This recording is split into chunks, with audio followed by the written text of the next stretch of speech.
Welcome to the Voices in Hyperspace, a podcast where friends get together and talk about Babylon 5. Today's episode will be The Race Through Dark Places. I'm Captain Asylum. I'm Nita Painter.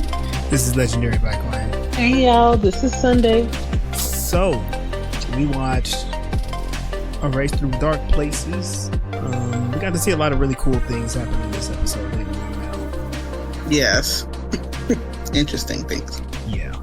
I wrote down some notes about like the themes, and we were talking off the air. I liked how you pointed out the theme of people losing control. We had 3 stories going on where people did not have the control that they thought they had or that they used to have. Some being through, 2 of them being through systems, 1 of them being through a physical change that they did to themselves. Yeah.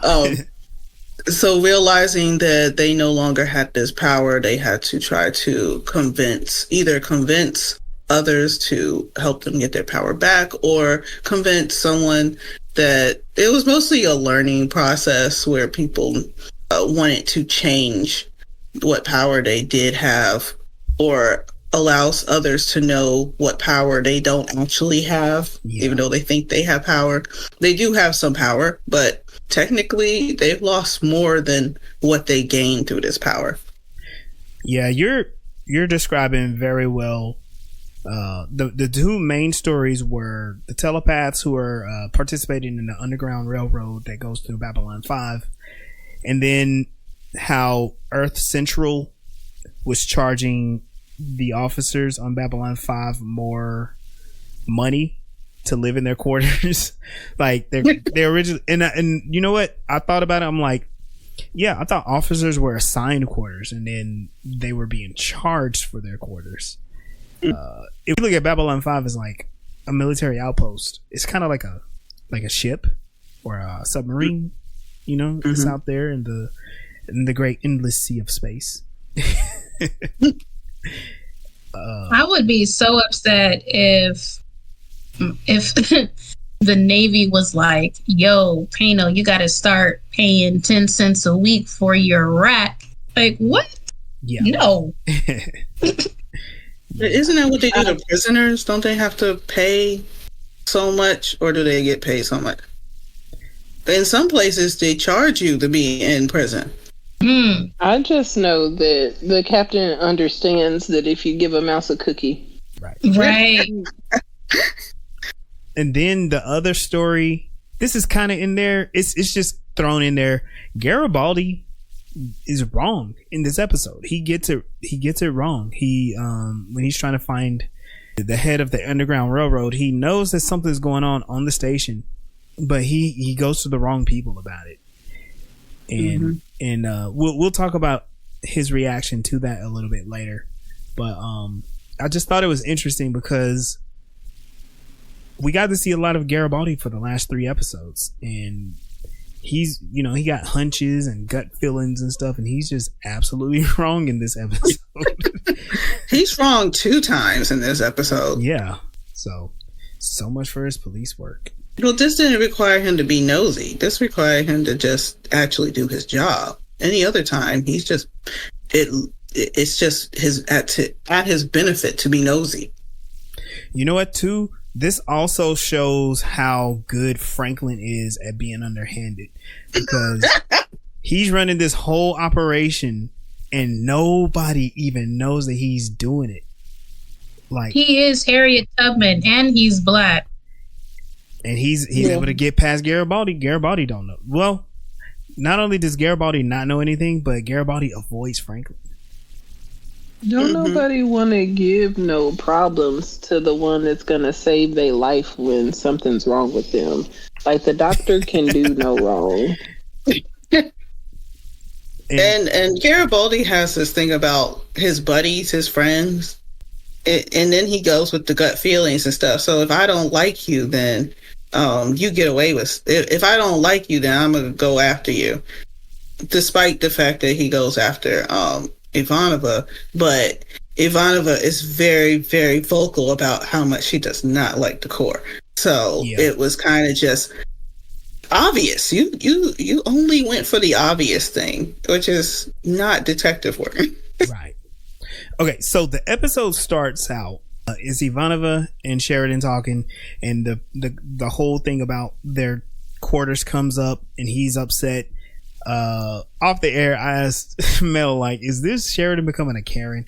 Because the first thing he does is he protests because, you know, he's the commanding officer, he's the captain of the station, and the first thing he does is he volunteers Ivanova to also not pay the rent. It's comical, it comes off as funny, and it also kind of shows that even though they do have like this really cool friendship, he's still a commanding officer, and he's just making her join in on his shenanigans, right?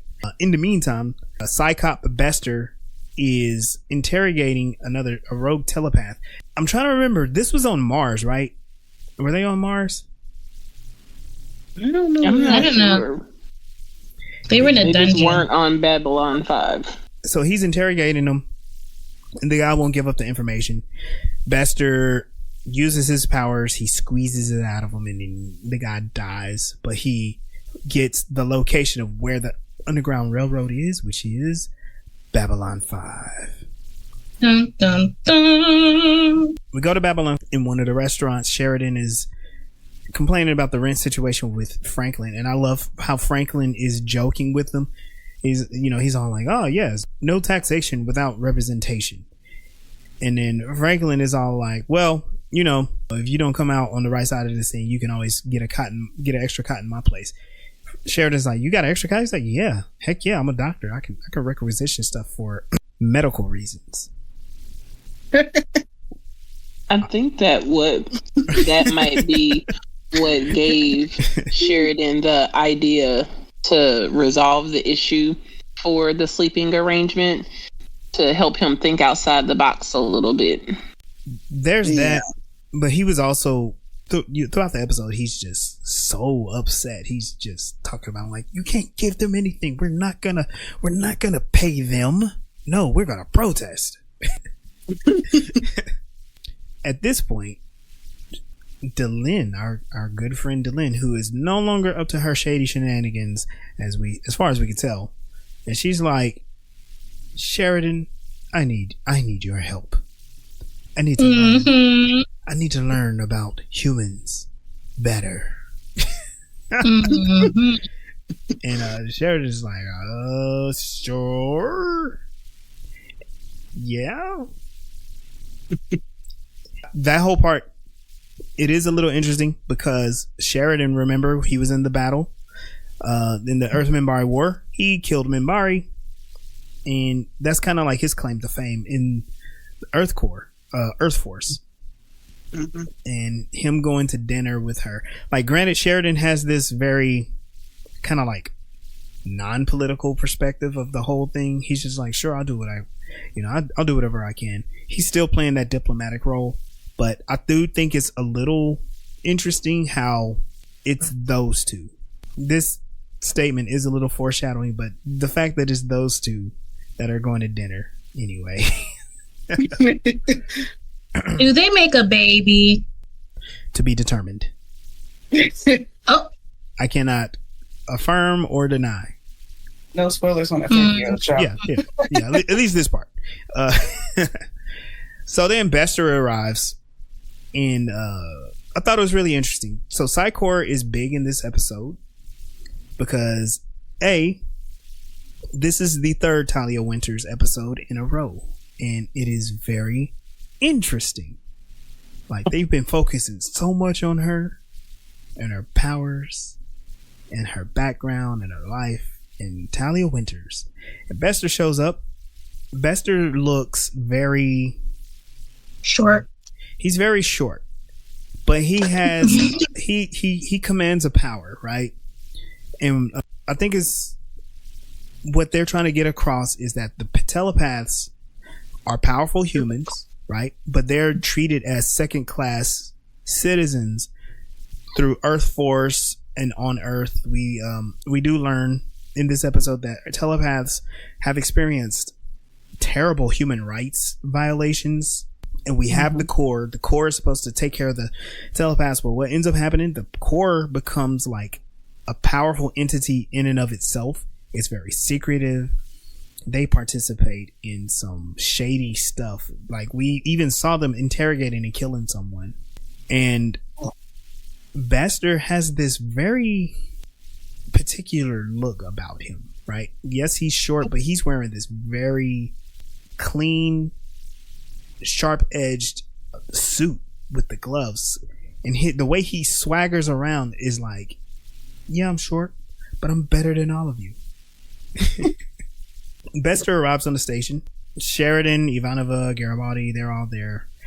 And they're getting the explanation that the Underground Railroad exists. And Bester insists that someone in the station has to know what's going on. And Sheridan asks Bester and Winters to step out so they can discuss it. They're trying to figure out, like, what are they going to do. Now, no one in that room, except for Bester, but no one else is like upset about the telepaths fleeing the Corps. Nobody likes them. Mm-hmm. And Garibaldi, in their discussion, Garibaldi points out like rogue telepaths are breaking the law. And this is where we get kind of like this cool conflict of what is moral and what is right.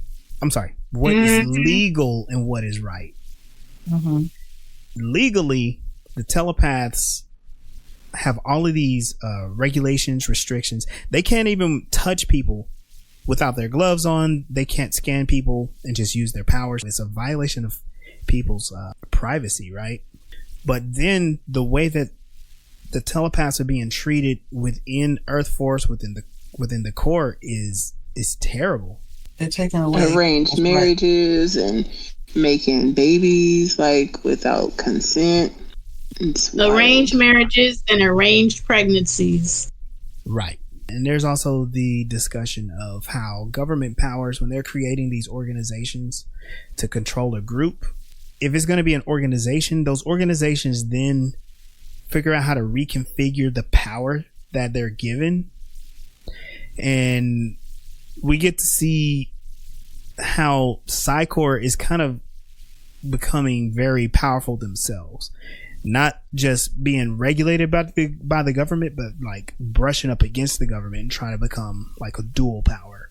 I guess that's easy when you're a telepath. I guess one more thing about Bester's look is he walks around like people stink, which I bet Babylon 5 does have a smell. But I mean, when you're so short that your nose is at booty hole level, it's gonna smell. He got little man syndrome for sure. I mean, I know what it's like to be smaller than everyone. I'm only 5'1", so. Oh. I'm a short guy. That's okay. Yeah, it is. Okay. So Sheridan orders Garibaldi to help, to give Bester the help that he needs.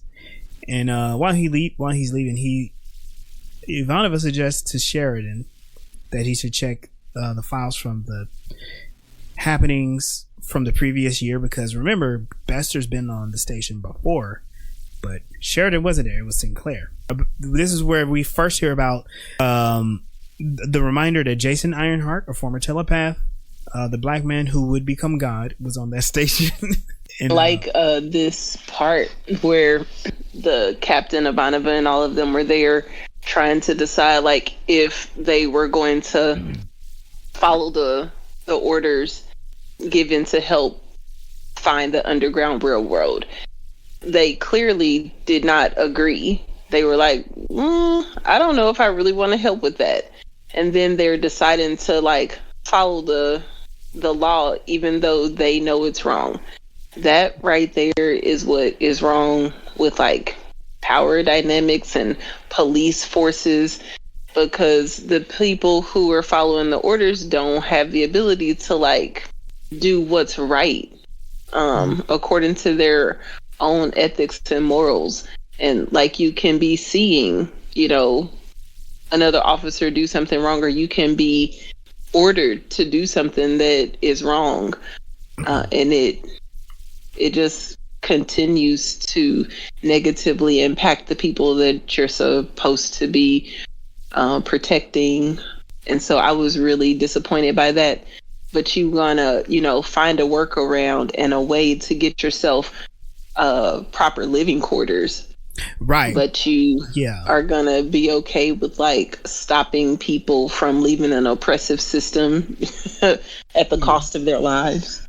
I kind of felt like he would tell them, yeah, okay, we'll look into it. Because he didn't seem too enthusiastic about, I'm going to look into it. He kind of like, well, if we find anything, we'll let you know. And then, not go look. Because they've been known to lie. And he participated in malicious compliance. Mm-hmm. And we saw the results of that. Like, the results were positive towards the station where people were, other officers were trying to take control. It was favorable towards the workers when even Congress was trying to screw them. And Sinclair also had a way to talk about how he's following the rules. He spent a lot of time thinking about it. Sheridan, on the other hand, he's definitely a by the books guy. His conflict is, in this situation, we definitely should follow the rules because the law says so. And everybody's like, but we don't agree with the law, but we will suffer if we break the law.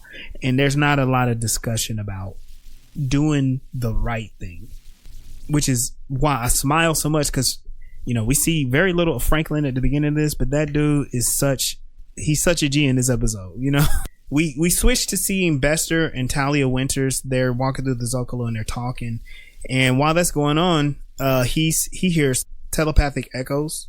They're calling him a murderer, which I don't think you needed to listen to people's thoughts to know that's what people were thinking about him. Because, just look at his face. He looks like he kicks puppies. You know what I mean? and Bester's like, okay, they're here. We need to, he's on guard. He also, all right, do y'all remember that movie Inglourious Bastards? Mm-hmm. The main villain, what was his name? I can't remember. But that's who he reminds me of. Mm-hmm. He has this whole excitement of the chase. So they switched to Down Below, and there is a group of lurkers that have gathered, and the one that saw Bester informs them all that, like, hey, he's here. His presence here is gonna be bad. We gotta kill him to prevent him from stopping us. This is where we get to see Rick. He is the telepath. He appeared on the show before. I believe he was the lurker who Garibaldi went to when he was looking for one of the other lurkers. The one that he got killed or something. And I thought it was really cool bringing that actor back. That would probably be why he's an informant. Of course. He's like, what's going on around here. And now we know why. Yeah. Which that shows us another failure of Garibaldi, because how could he be one of the folks that he went to help him find a criminal informant is a telepath. So poor Garibaldi, I guess. He sometimes doesn't actually know how to do his job. Yeah, sometimes he's good at being a detective, but just this episode, maybe he's out of his depth because he's not a telepath. Like we were talking before, like when he's good, it's because he's nosy. Yes. Him being nosy didn't help him with this. Not people going in, and they weren't. They're coming in and leaving. It's not suspicious. The only thing that makes it suspicious now is because of their genetics. That's it. But coming and going into the Down Below and then leaving, who's gonna care? It's like, okay, good for them. They got out. Like, right. Oh, and because they have that whole situation with Down Below, people get on the station and get lost all the time. Mm-hmm. That makes the station ideal to quote unquote lose people. Mm-hmm. And they're not technically doing anything illegal or wrong. It's just the laws against them in general that puts them in trouble now. Garibaldi wouldn't have known because it was nothing for him to worry about. Some people left. Okay, that's what's supposed to happen. I guess this adds to the dynamic of the stuff that's going on in the background, because Earth is undergoing like some crazy political changes, and there's a bunch of telepaths leaving Earth and leaving Earth force or the influence of humans. So in the next part, Delenn and Captain Sheridan meet each other for dinner. In this part, you get to see Delenn. She got her hair did. It's all fixed up. She's wearing a got nice her breasts dress. out. Ooh, cleavage. She wants to learn more about humans. Dressing like a human means having her chest out. Okay. That's what human girls are supposed to do. Yep. Get that misogyny going from the 90s. Mm-hmm. There really haven't been many other human women on this show where they were like wearing more revealing clothing, right? It's mainly been not Minbari, Centauri, like adult performers. Right. And then she got advice from the shopkeeper. Is that what that was? Okay, I missed that. Because she said that the woman who sold her the dress said that she would turn heads. And I guess from the way she was acting, she assumed that she was going on a date. So she got her something seductive. There we go. And just from his body language and some of the way he talked, Sheridan seems to have gone along with that. What I noted is that in this situation, and y'all can correct me if I'm wrong, I thought that Delenn was being strangely submissive in her dynamic with Sheridan. Because normally she has like this mysticism about her, and she is very full of wisdom and knowledge about herself. She's very sure of herself and knows what she's saying and where she's going. But when she's with Sheridan, she just, all of that goes out the window, and she just looks like she's being led. Am I tripping? Well, I mean, that makes sense because she asked him to lead her because she doesn't know how to be human. So she asked him, can you help me learn to be human? So she's, maybe this is her idea of going to him as a teacher, that he's her teacher. So she's like ready to learn. I don't know what that means in Minbari. Yeah, I was going to say that. And then also, she may already be kind of, was kind of infatuated with the other commander too. It makes me think, because the Minbari, they highly value teachers, people who are of good use, mentors. What do they do? Never mind. Is this an inappropriate thought?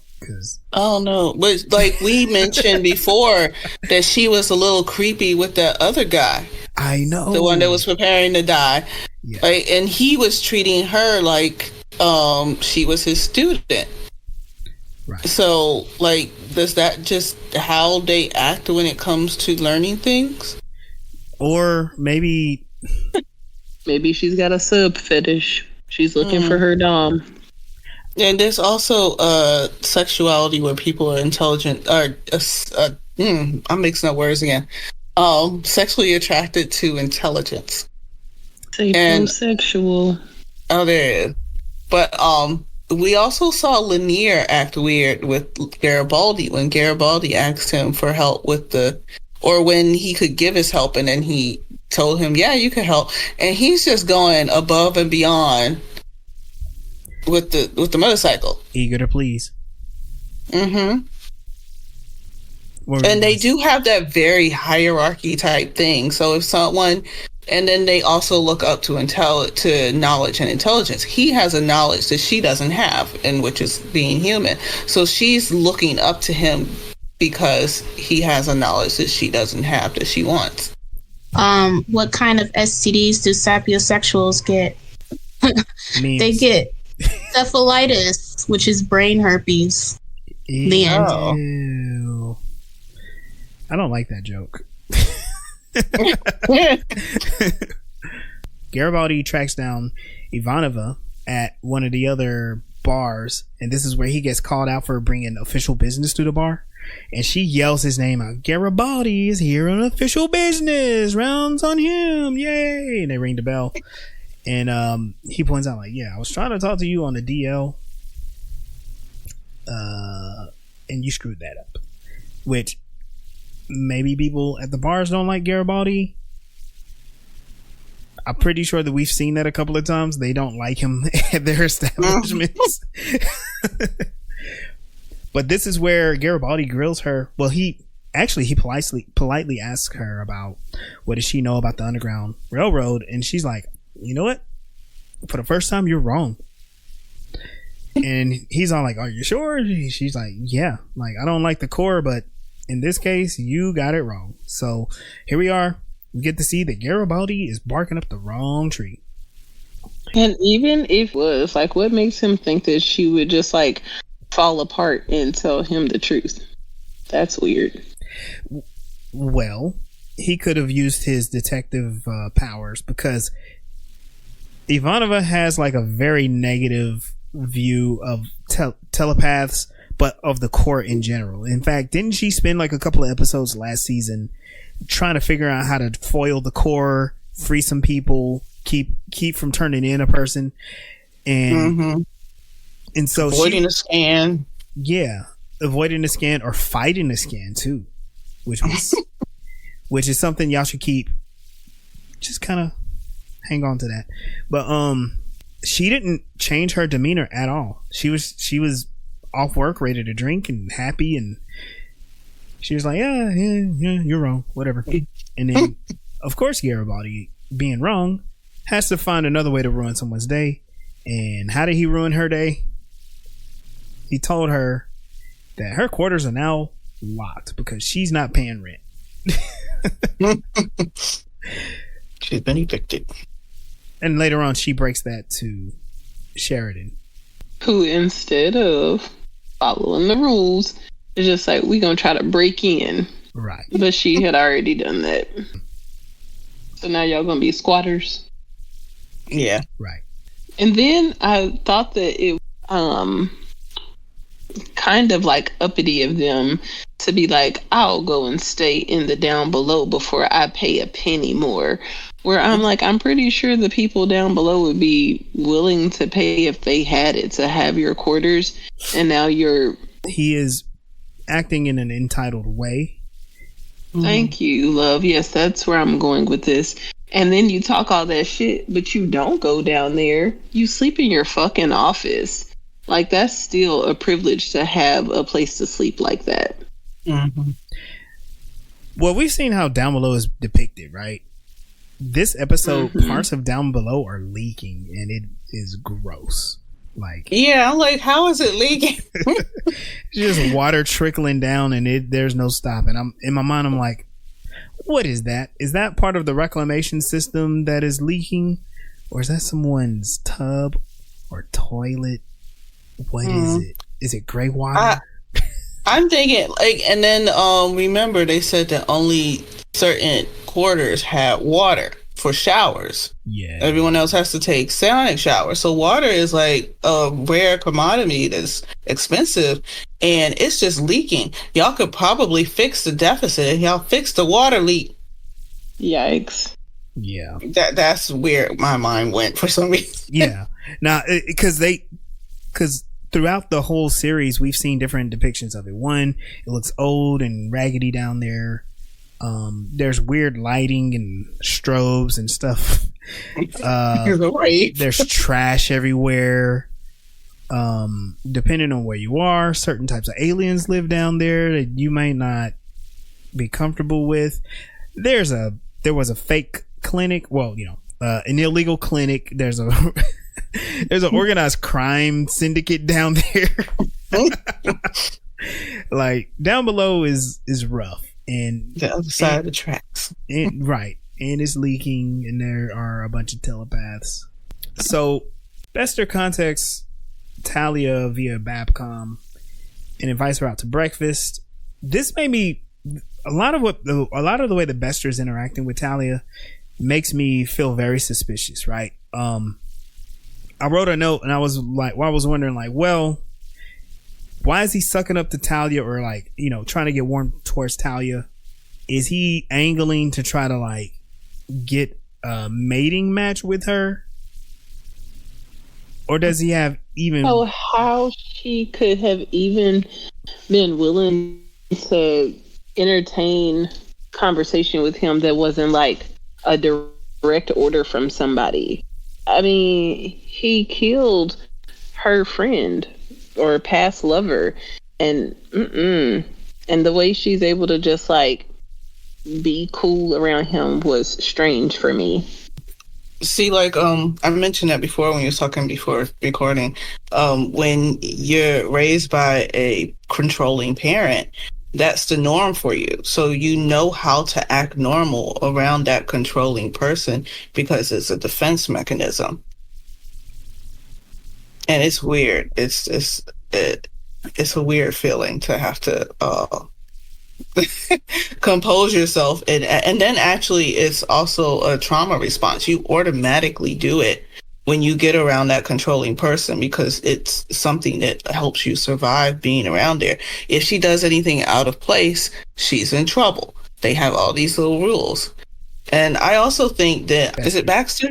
Bester. I keep getting his name mixed up with the bunny from Author for some reason.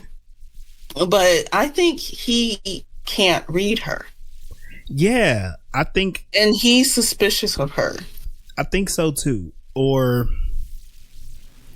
And he's way too proud to admit it. He can't read that she's hiding something.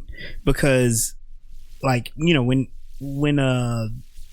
when she gets off of Babcom, that she, you know, she has the flashback of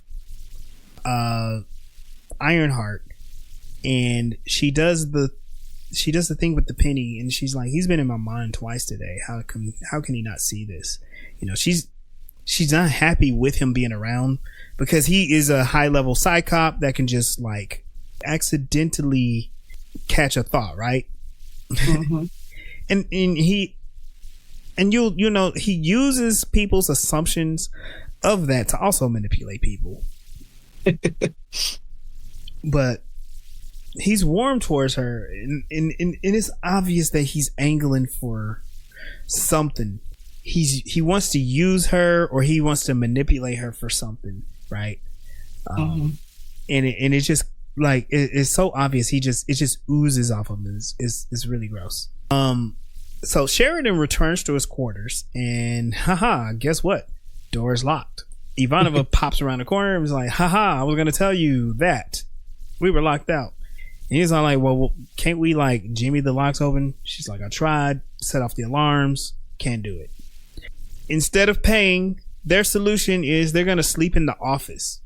There's a joke in there, and there's something about something unethical, something. I don't want to talk about it, but when they go and sit, he's sitting at the desk with the cover, and she's laying on the couch, and it's just looks so uncomfortable.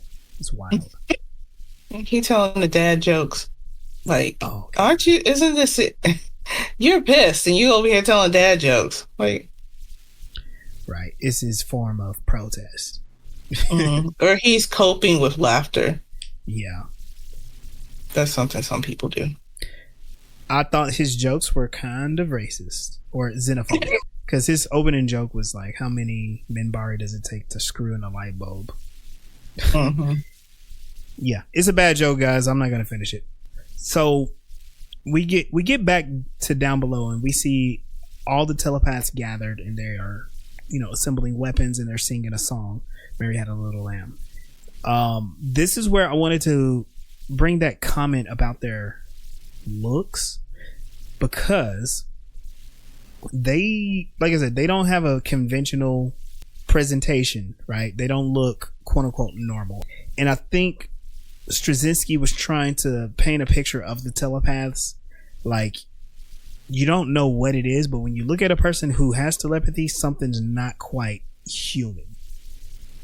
Like they look human, but something is off. And this is where I was thinking they were coded to be similar to the disabled community. And even in this story, the telepaths are depicted in a way that they have to be away from people. They don't have access to resources. There's a lot of restrictions about how they do things. They have fewer rights unless they're with the Corps. Yeah, there used to be laws in America. There still are some, but restricting people with disabilities and deformities. So that's very similar. I know I'm trying to put this parallel together, trying to make the connection.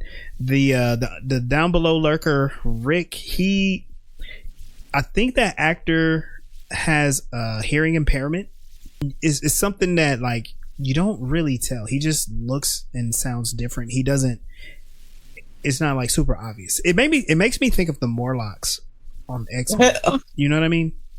Yeah. Like they even talk about that in X-Men 97. The Morlocks were not normal enough to pass as human, so they had to hide away.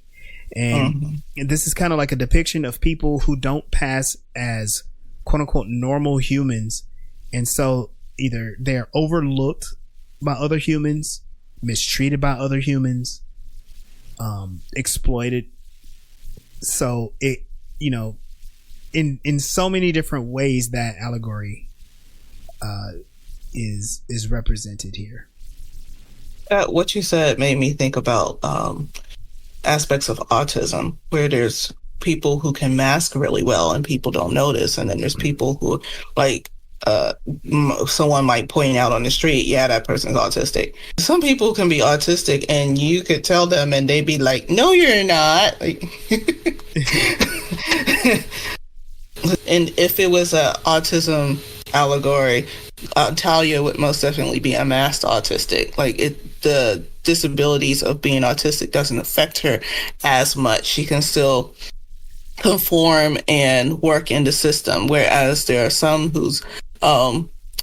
whose characteristic of autism keeps them from being able to work so much in the regular society, even though the ones who can are very restricted. The next morning, Bester is at breakfast with Talia.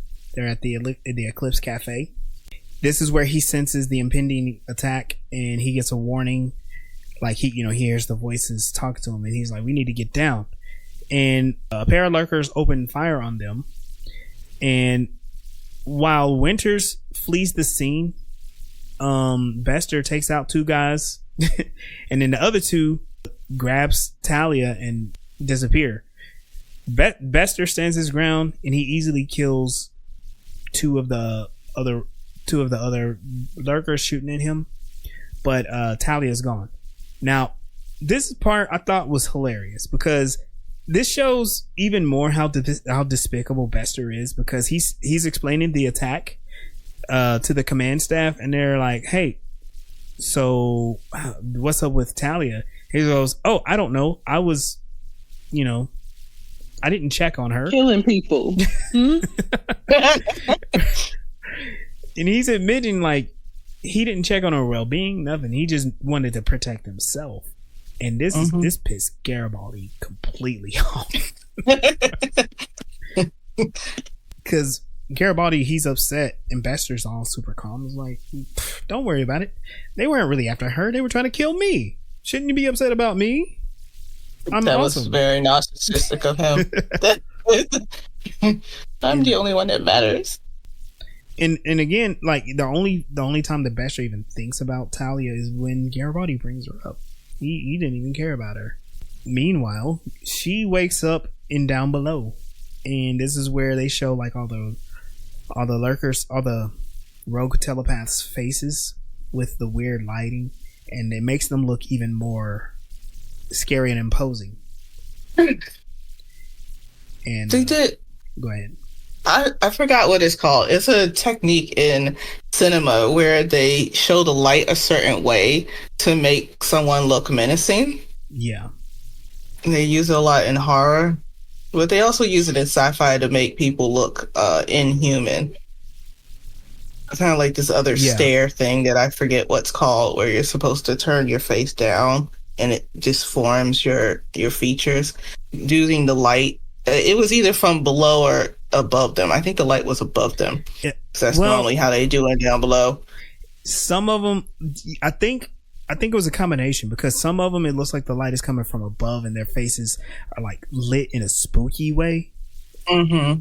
And then in some of them is lit from below and it looks scary. Mm-hmm. And it again, they're trying to depict the telepaths as not being quite human and just being weird. And Talia is supposed to be scared.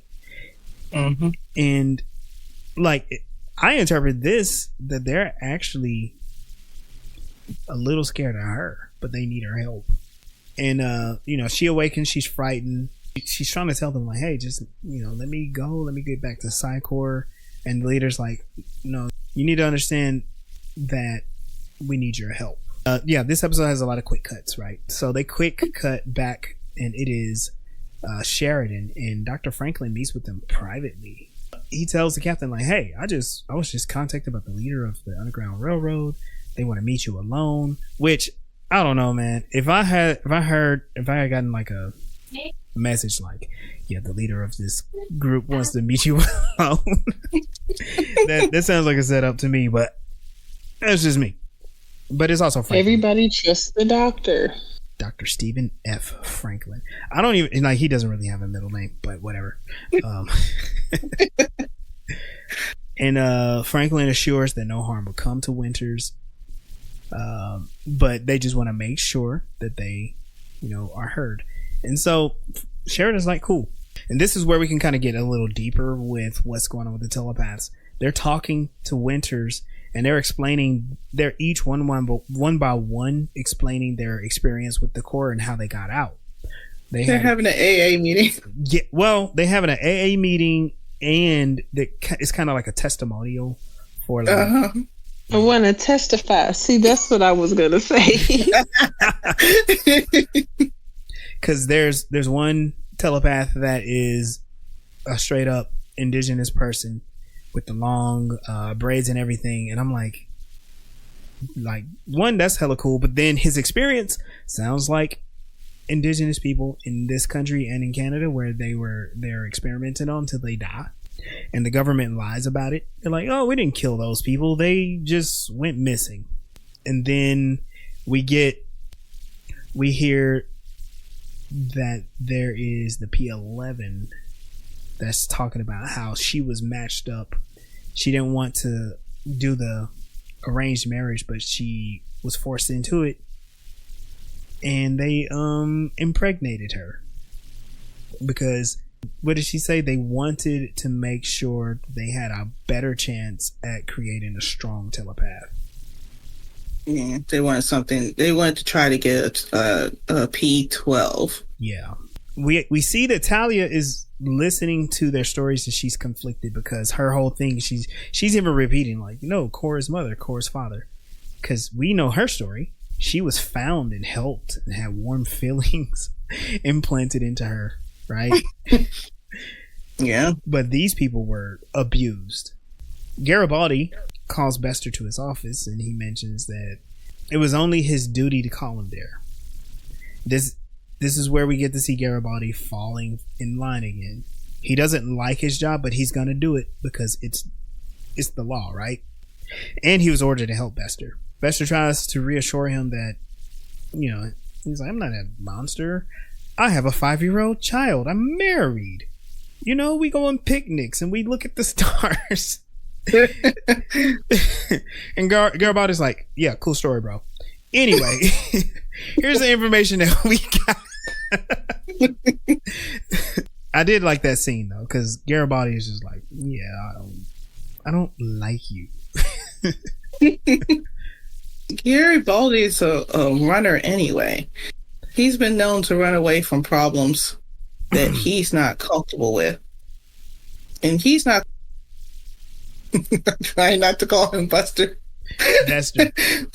Bastard. Bastard. Bastard. Yeah, the bastard. Okay. Yeah, he can't stand up to him because he can't stand up to most people. He can only stand up to people that are below him, or from his perspective below him, and he's intimidated by Bastard. Garibaldi has a complicated relationship with people in power. He kind of has this whole number 2 complex, like pretty much the world's against him, but he is afforded a certain amount of power, and as long as he plays his role, he's cool. But then he abuses it, in a certain way, finding the cracks in the system that helps him personally. Like a cop. Yeah. It's almost like he learned it from his father. Is that foreshadowing? No, that's just kind of like, just kind of remembering what he said in the last episode. That's all.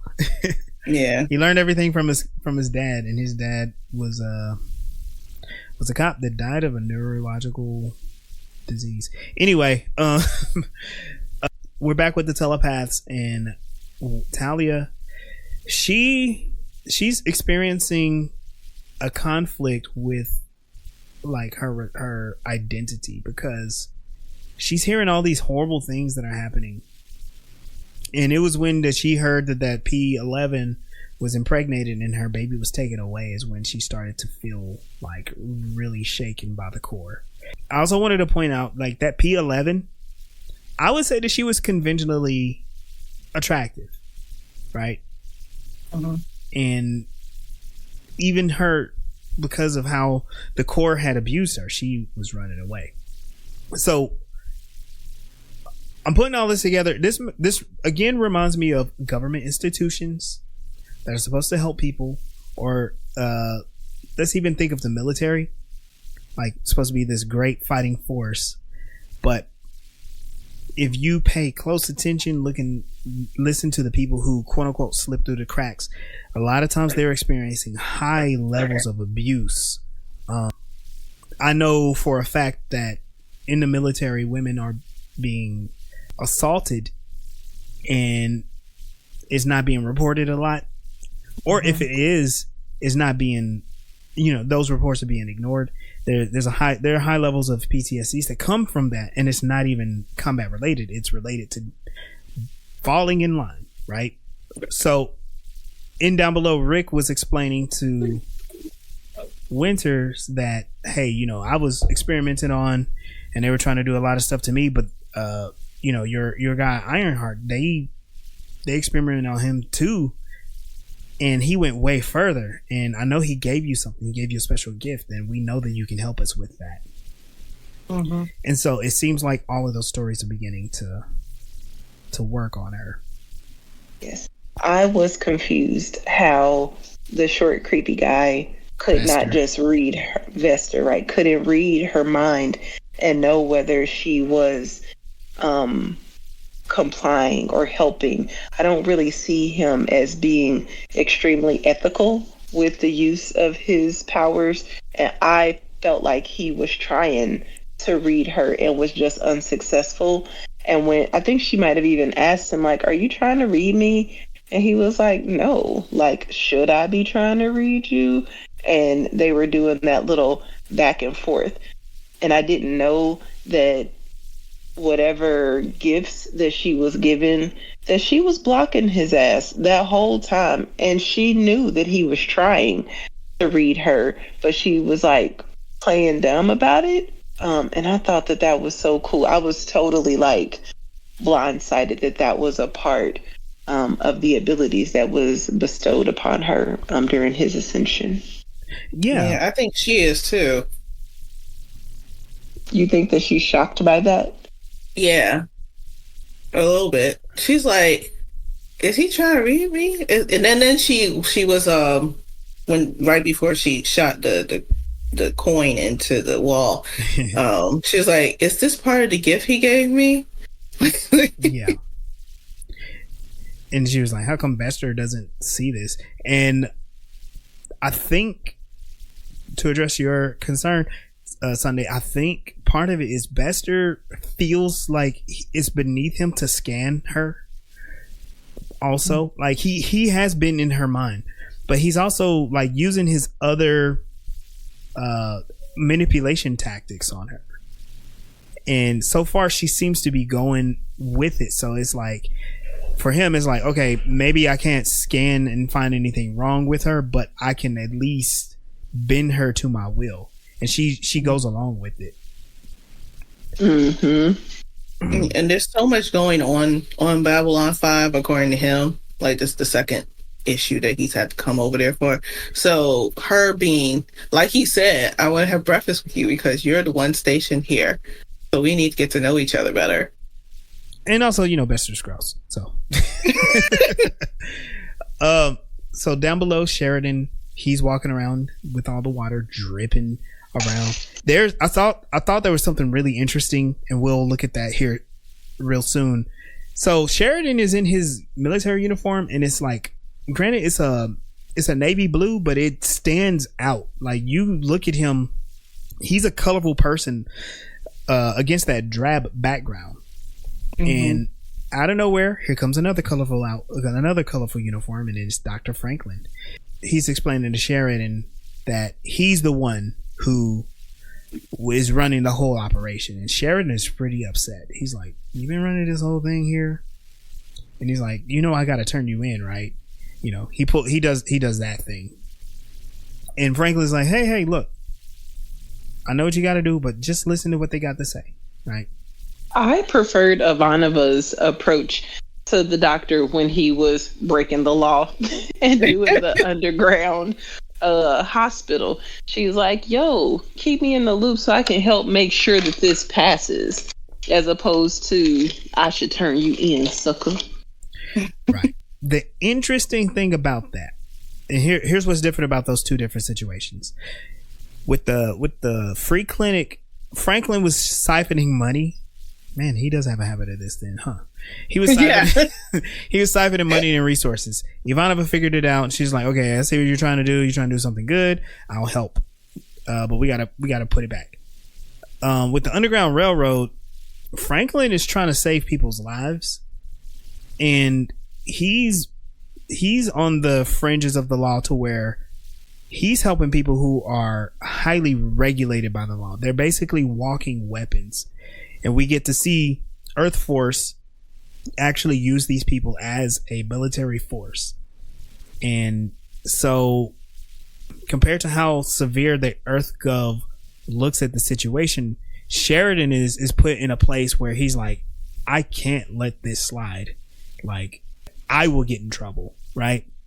Now, here's the thing. The truth is, Sheridan could have been like, "You know what? Yeah, let's keep this under wraps." But with someone like Bester snooping around, it probably wouldn't have been kept a secret for very long.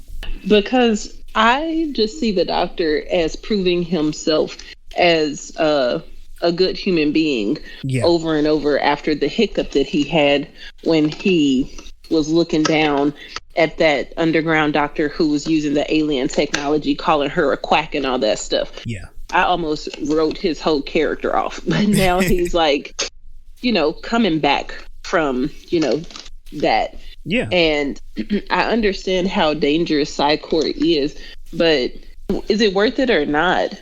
Like, what they're doing is wrong. And if what they're doing is wrong, the right thing to do is to help them.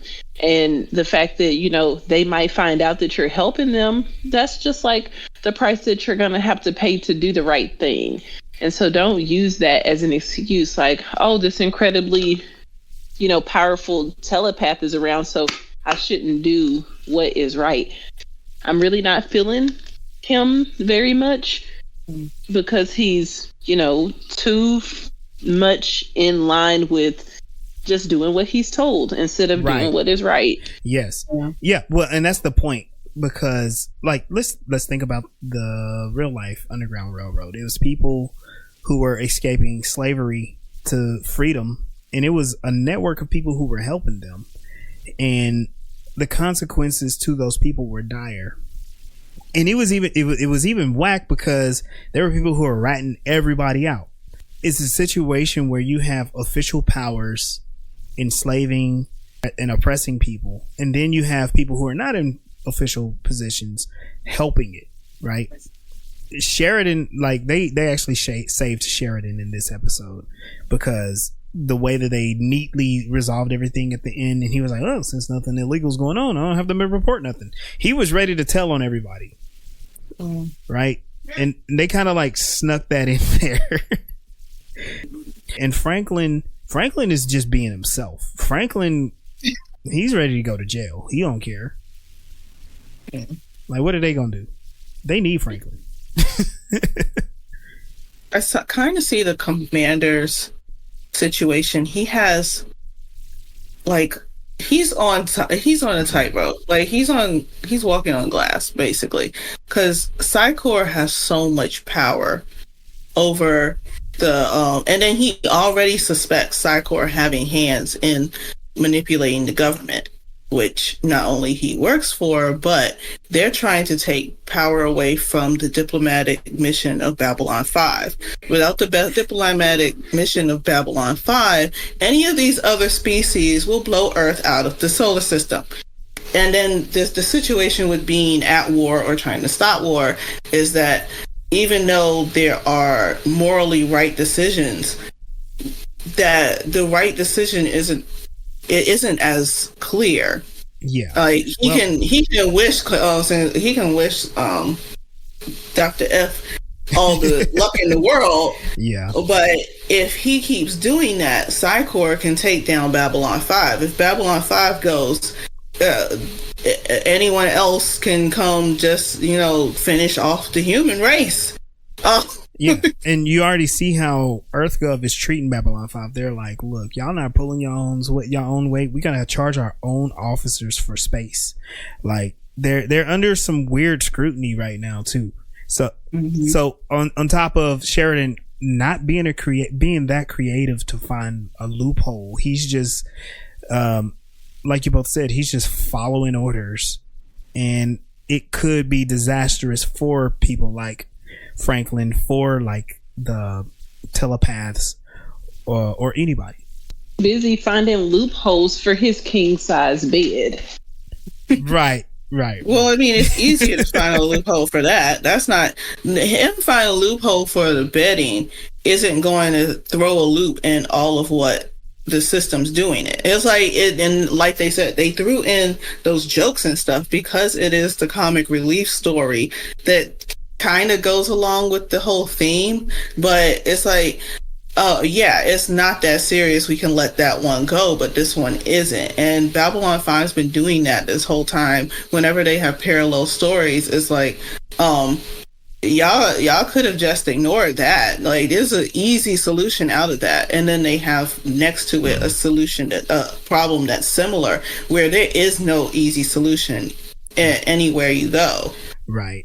But because we're dealing with humans, granted they are, I guess you can use the word enhanced humans, but we're dealing with humans who apparently got laws against them, and we gotta circumvent all of that.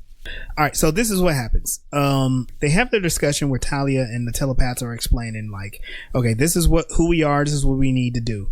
We need to convince Bester, right? I like that that's the approach that they have.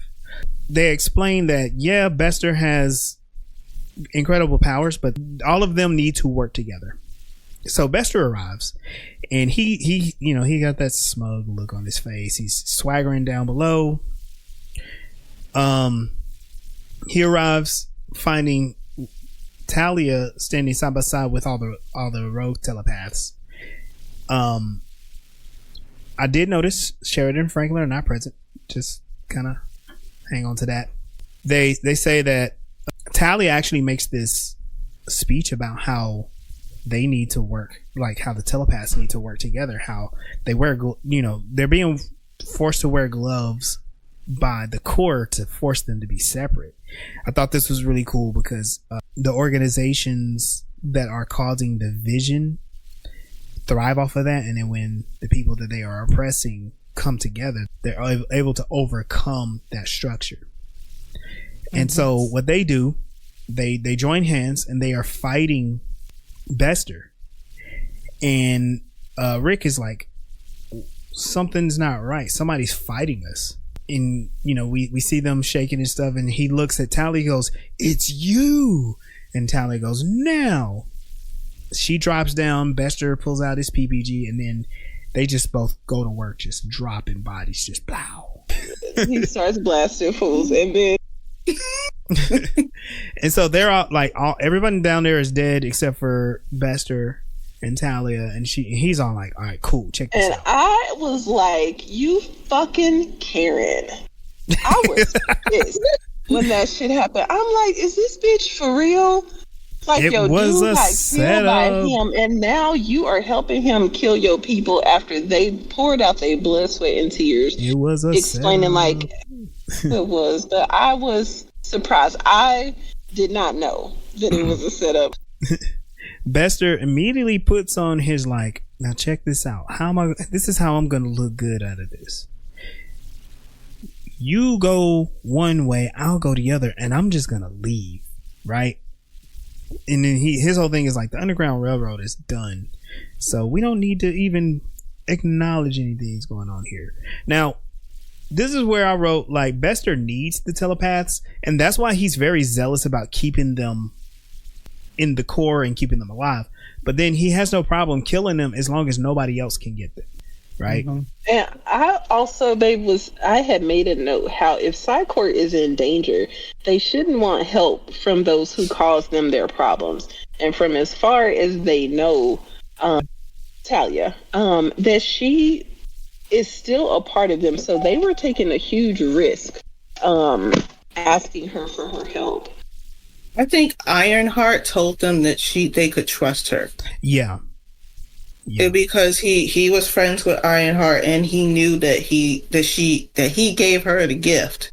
So he was going based on what his friend said.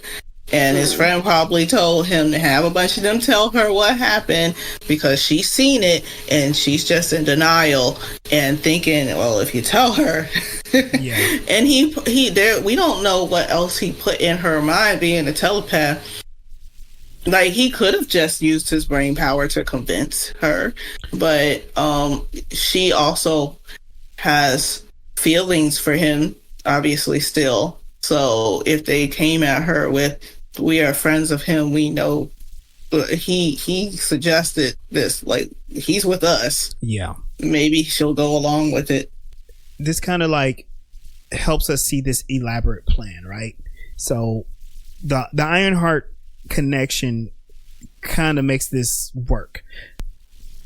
So Bester leaves. He's swagging down the hallway and he's all like, yeah, I did my job. I'm amazing. So Sheridan and Franklin come out and they're looking around, and there's all the telepaths standing there perfectly alive, still holding hands. And Sheridan's like, yo, I don't know what y'all did, but something ain't right. And they're like, well, what did you see? And Sheridan's like, well, Bester walked in. He kind of stared for a little while. He smiled and he left. So what did you show him? And Rick is like, we showed him what we wanted him to see. Like, that didn't answer the question. And now Sunday's having to like calm her central nervous system. I was fucked up. No, but what it was is those telepaths with Talia's extra gifts were able to circumvent Bester's abilities. They got through his defenses and were able to project in all that stuff that happened. Not only are all of those telepaths alive, they most likely, like, Bester didn't shoot at all. And Franklin wraps this up and he's like, hey, well, you know, this place is burned. We're too hot to run the Underground Railroad, so my part's done. And Sheridan's like, are you sure we don't have to deal with it anymore? And he's like, yeah, but when Bester leaves, we're done. And so Sheridan just takes a deep breath. He's like, well, since nothing illegal is going on anymore, I guess we're good. I thought it was funny. That's the loophole to keep him from being an accomplice, but he kind of is, right? But in like the most passive way possible. And then Sheridan is advised, like, hey, look, don't see Bester off because he's gonna scan you, like, so don't do that.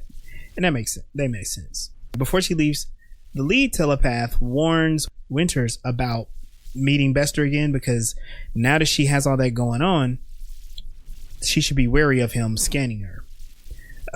With that said, she's confident that she can keep him out.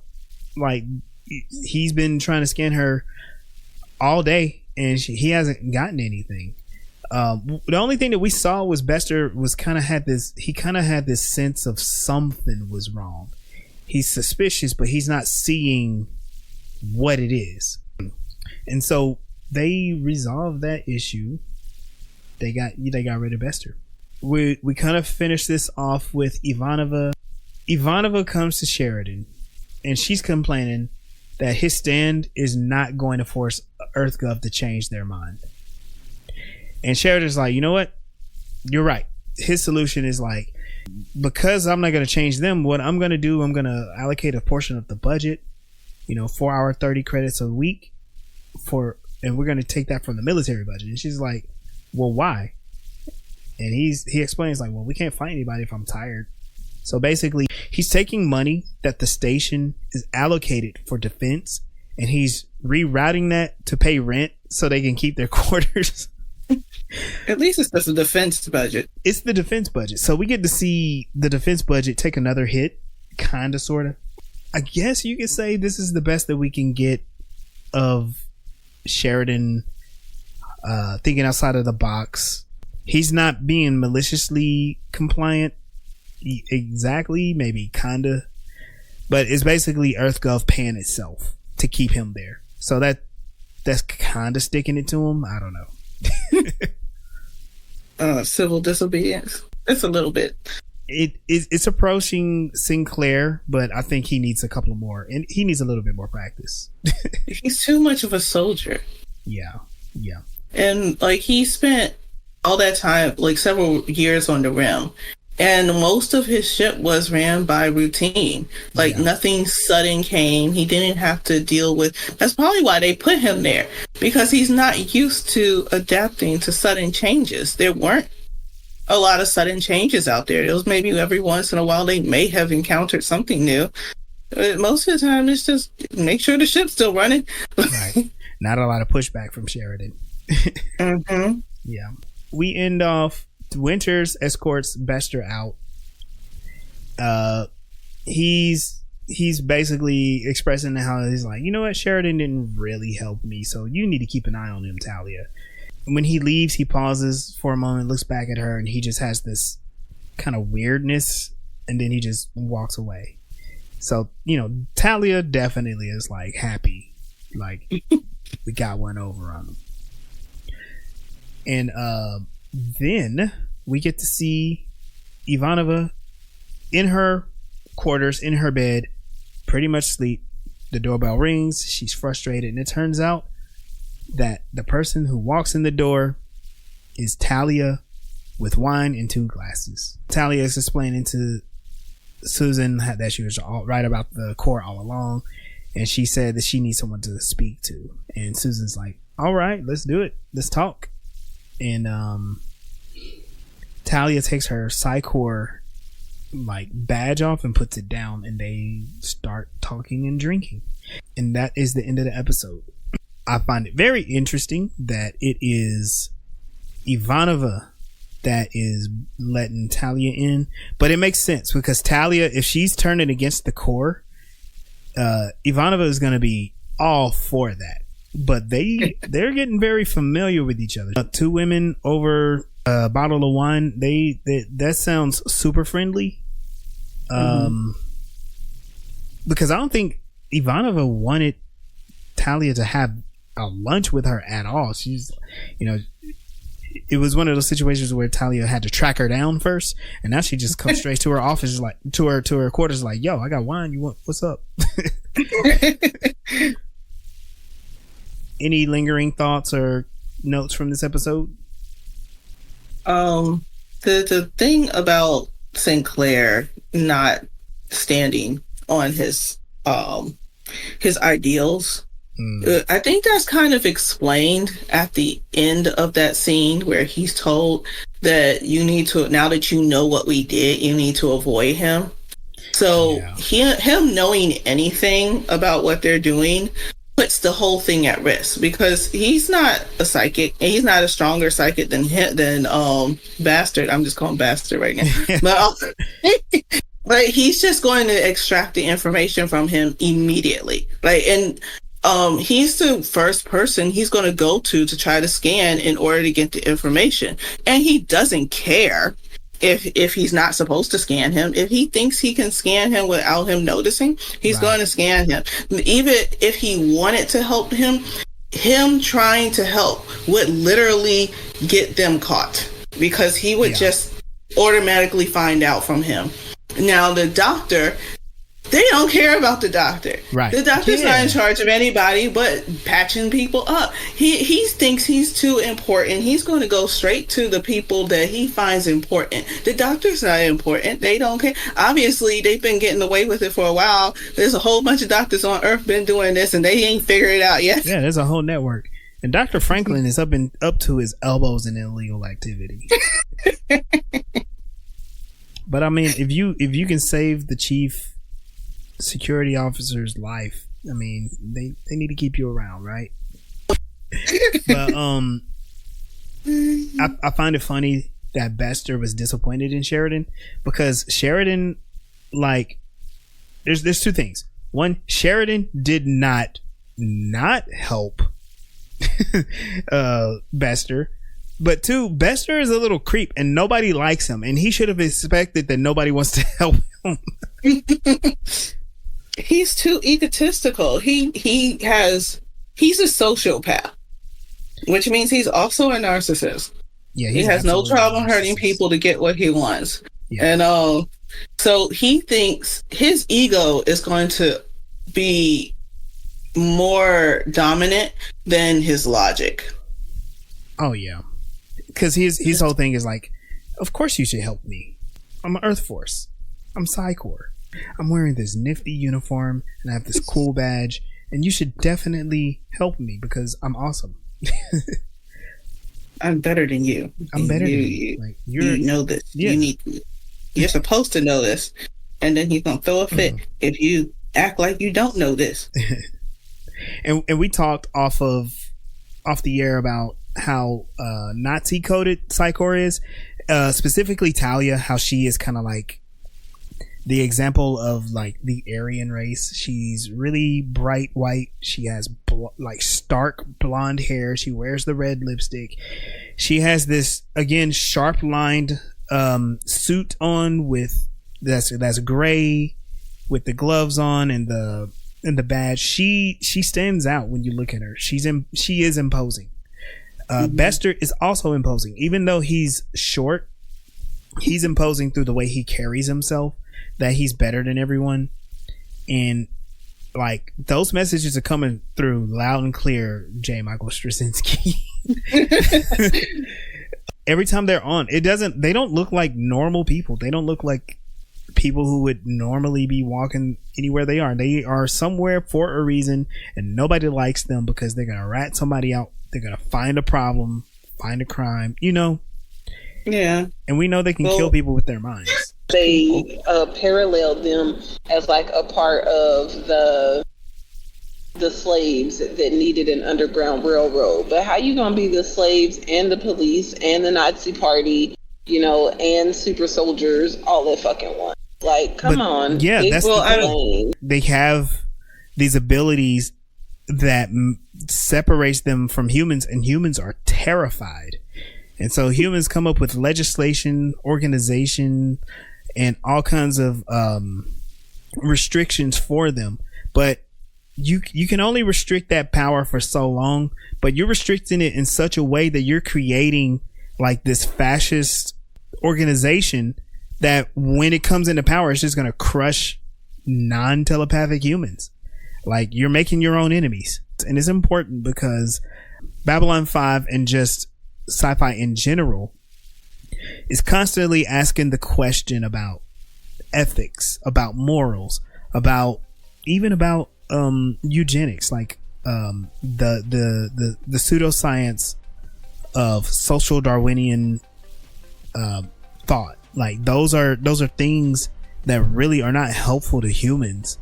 But there are certain types of humans that think that we need to go this route of purity and control for the human species to thrive. And really, it actually harms us. So we'll continue this discussion, in future episodes. All right. Well, we're going to get out of here. Thank you all for joining us for Voices in Hyperspace. You can catch us on our TikTok at Voices in Hyperspace. Same for our YouTube, and you can catch this podcast on your favorite streaming platform. And you want to continue this discussion, join us on our Facebook group, Voices in Hyperspace, and we're just going to keep having a lot of fun. You can find me at melsrebellion.com. This is Sunday. See y'all later. Well, we'll see y'all next time, and we'll see you out there. Peace. Bye.